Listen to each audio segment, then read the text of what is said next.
आए थे उनको देना चाहिए थी कि नहीं देना चाहिए थी? एक के बाद नहीं, ऐसी ऐसी सीरीज घटनाएं हैं। आप ये बताइए, हमारे संविधान ने हर भारतीय नागरिक को बराबर पैदा किया कि नहीं किया? आपको ये फंडामेंटल राइट दिया कि nobody can be discriminated on the basis of the caste, creed, sex, race और रिलीजन। ये भाई यही है आपका फंडामेंटल राइट। फिर वक्फ बोर्ड एक्ट जो है, जो कि it is a discrimination on the basis of the religion, कैसे बन गया? कैसे आपका जो है मंडल कमीशन आया? Is it not a discrimination on the basis of caste? कितने बच्चों ने आत्मदाह कर लिया? हमारे दुष्ट राजनेताओं का दिल ही नहीं पसीजा। और हम जैसे विद्वानों ने एक बड़ा अच्छा वो निकाल दिया वर्ड, साहब it is A favourable action, right?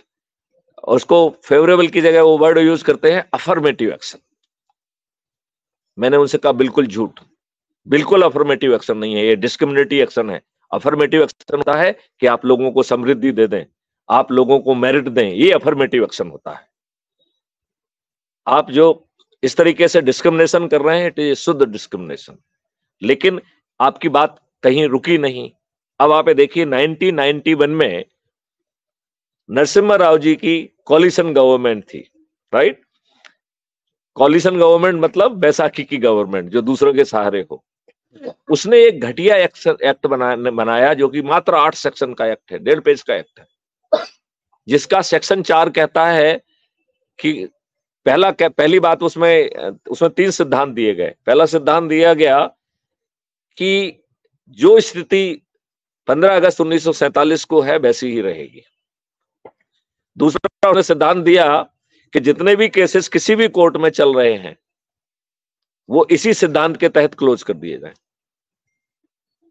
उसमें केवल एक ही एक्सेप्शन था, बाबरी मस्जिद। और तीसरा डायरेक्शन दिया जो कि सेक्शन 4 में दिया कि no court shall take cognizance, मतलब कोर्ट जो है आपकी पिटीशन से को भी इंटरटेन नहीं करेगी। मतलब आपको न्याय की भीख मांगने का हक भी छुड़ा लिया।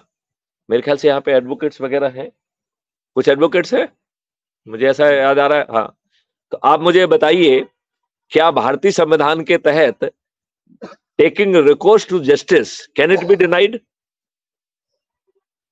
मेरे मत में वर्शिप प्लेसेस एक्ट एक एंटी कॉन्स्टिट्यूशनल एक्ट है, जिसमें आम भारतीय से न्याय की भीख मांगने का भी हक छुड़ा लिया। और आपने क्या आर्बिट्री डेट दी? आप ये बताइए, आताताई और आक्रमणकारी भारत में आए और उन्होंने हत्याएं की, बलात्कार किए और हमारी महिलाओं को 2-2 दीनारों में बेचा। और केवल बेचा ही नहीं, उसके स्तूप भी लगाए जो आज भी विद्यमान हैं। और उन्होंने अपने क्रूड पावर को दिखाने के लिए मंदिरों को, जो कि उस समय के वास्तुकला के उत्कृष्ट उदाहरण थे, उन्हें तोड़ा और वहां उसकी डेवरीज पे जो है घटिया जो है ना खंडहर खड़े कर दिए, बेकार के स्ट्रक्चर खड़ा कर दिए। ये सब काम अंग्रेजों के आने के पहले हुए? नहीं, सब अंग्रेजों को पहले हुए। अंग्रेजों के समय में नहीं हुआ ऐसा। अंग्रेजों के समय, मुगलों के काल में हुआ, बल्कि मुगल काल स्थापित होने के पहले ही हुआ। तो अंग्रेजों के समय पे मौपला कांड हुआ, जिसके लिए गांधी जी जिम्मेवार है, और उसमें एक भी अपराध रजिस्टर नहीं हुआ, एक भी न्याय नहीं मिला। एनीवे, उस डायमेंशन में नहीं जाएंगे। मैं बिल्कुल छोटी सी बात ये कहना चाहता हूं कि आपको, इस देश के नागरिकों को, क्या गुलामों वाले से नियम कानून के अलावा और बेहतर कानून की नहीं मिलना चाहिए था कि नहीं मिलना चाहिए था? यदि आप प्रधानमंत्री होते तो क्या अपने देशवासियों पे गुलामों के नियम कानून थोपते? देखिए, मैं पुलिस वाला हूं, राइट?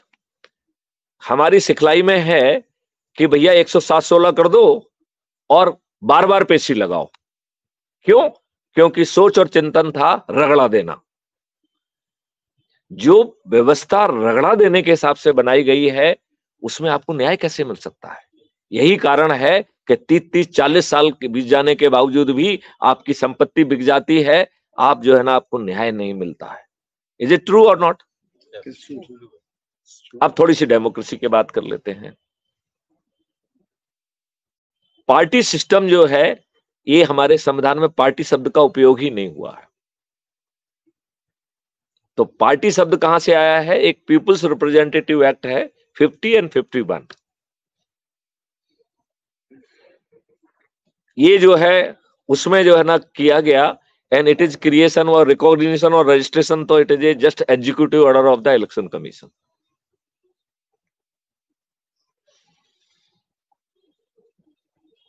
अब हम इस बात को, क्या ये डेमोक्रेसी है, ये बात थोड़ी देर के आपसे कुछ मैं तथ्य रखूंगा और आपसे फीडबैक चाहूंगा कि क्या डेमोक्रेसी है या डेमोक्रेसी नहीं है। तो मैं इसको 3 भागों में बांटूंगा। पहला भाग होगा कि चयन, आप उम्मीदवारों को किसको चुन रहे हो। तो आप देखेंगे कि ये अनपढ़, गवार, बाहुबली, दुष्चरित्र और अपराधियों को और धन पशुओं को ही, मैं धनबली कहने में भी अब थोड़ा सा लज्जा महसूस करता हूं। मुझे वो ज्यादा जो है लगते हैं कि वो धन पशु उनके लिए सही वर्ड है। धन पशुओं ने और धन बलियों ने और जो है ना बल पशुओं ने हम लोगों की जिंदगी खराब करके रखी है। एक दहशत का माहौल है, लोग बाग जेल में रह के चुनाव जीतते हैं। एक छोटी सी बात मैं बताना चाहता हूं, वकील साहब को तो खैर मालूम होगी। पिछले 8 सालों में 3 PIL सुप्रीम कोर्ट में लगाई गई और उसका मजनून मैं छोटा बताता हूं। वो मजनून ये था कि जब इस देश में चपरासी जैसे छोटी पोस्ट के लिए आपको साक्षर होना चाहिए, साक्षरित होना चाहिए, आपका सिलेक्शन हो जाए चपरासी के पद पे और पुलिस यदि नेगेटिव रिपोर्ट दे देगी तो समझ लीजिए आपको अपॉइंटमेंट लेटर तो नहीं मिलेगा। ये स्थिति का नहीं है। आपका आपस में कुछ लड़ाई झगड़ा हो जाए और आपस में आप समझौता कर लें, आपको मालूम है ये जो समझौता है, it is treated as a conviction. तो आप समझौता कर लेंगे तो वो कहते हैं कि it is not acquittal, it is conviction. तो भी आपको जो ना वो नहीं मिलेगा। फिर जो है कानून बनाने वाले और अब हमारे भाग्य निर्माता बन बैठे इन अपराधियों को अलग से सिस्टम क्यों है। तो हमारे कुछ विद्वान लोग कहते हैं, अच्छा इस पे पहले सुप्रीम कोर्ट ने क्या कहा। तो मैं, बड़ी अच्छी बात है कि तीनों केसेस में सुप्रीम कोर्ट ने उसे ग्राह्य किया। तीनों केस में जो है पॉजिटिव डेवलपमेंट दिया, तीनों केस में। मतलब उन्होंने कहा कि हम सहमत करते हैं PIL कर्ता से कि ये गलत है, इसको जो है केवल एक लाइन के अमेंडमेंट से ठीक किया जा सकता है कि जिसका आपराधिक रिकॉर्ड है उसे टिकट की पात्रता नहीं होगी। एक छोटा सा एक लाइन लिख दिया जाए, सब समस्या की बात खत्म, सब भाषण की बात खत्म। ये 3 बार सुप्रीम कोर्ट के कहने के बाद इन नेताओं का दिल नहीं पसीजा, इन्होंने जो है उसका अमेंडमेंट तो नहीं किया। ग्राउंड पे क्या किया वो मैं 1 मिनट में आपको समझाता हूं। आज जो हमारा पार्लियामेंट जो अभी चल रहा है, जो कि 2019 में गठित हुआ है और 2024 तक चलेगा, अगले साल तक चलेगा।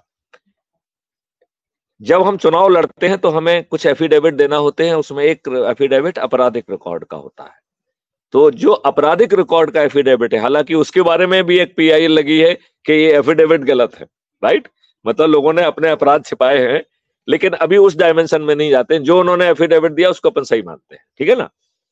उस एफिडेविट के हिसाब से 44% मेंबर ऑफ पार्लियामेंट आपराधिक रिकॉर्ड के हैं और 29%, मतलब ऑलमोस्ट 30% उनके विरुद्ध जघन्य अपराध है, हत्या, डकैती, लूट, किडनैपिंग, रेप, ब्रिजभूषण जैसे घटिया लोग।